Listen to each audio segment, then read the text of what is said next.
kasi akong nalaman sa ako ni kanina. Hindi na lang ako tinulungan, nagsungit pa.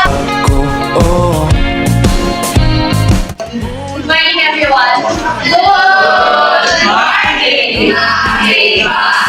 Bring up tickets. Thank you. How are your students? Good morning, everyone. My name is Joseph Cruz. Yung nakabanggaan ko sa hallway kanina. Yung mga student.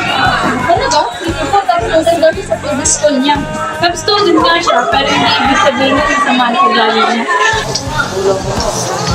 Uy, new student, tara, kantin. Tara, dito. Mga student yan. Di mo!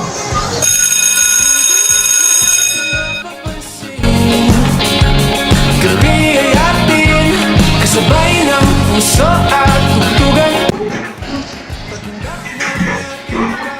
Gumawa naman ng sa akin. Dahil sa'yo. Perfect.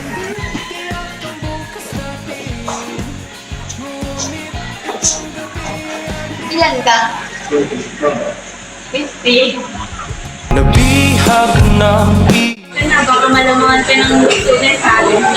Sino yan? Ako ang malamangan. Pwede niya sumunod. ilaw ay nakatuto. Sa'yo lang umibo.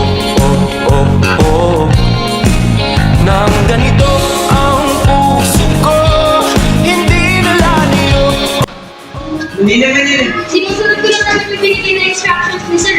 Ang pasimple lang yun, din po masagot. Eh di ikaw na magsagot. Uy, mali yan, kaya si Sir!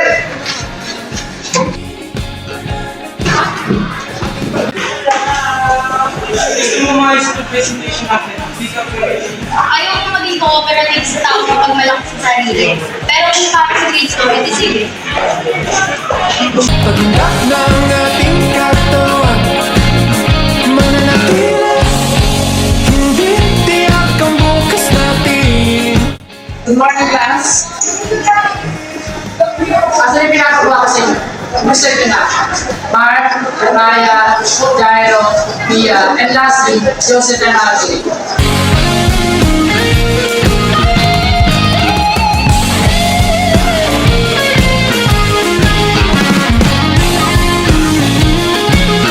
Mananatili sa iyong tabi magdamag,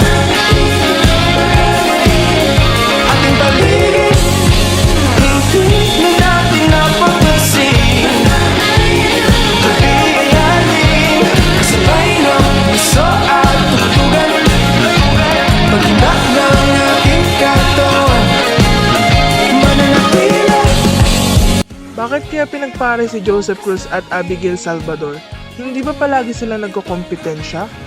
Kahit gaano pa kahirap magtrabaho at makipagtulungan sa iyong karibal, ang dalawa ay may iisang layunin at ito ay ang maging pinakamahusay at nangunguna. Ngunit kung sila ay nasa iisang proyekto kung saan kailangan nilang magtulungan, wala silang pagpipilian kundi tulungan ang isa't isa para sa kanilang sariling kapakanan.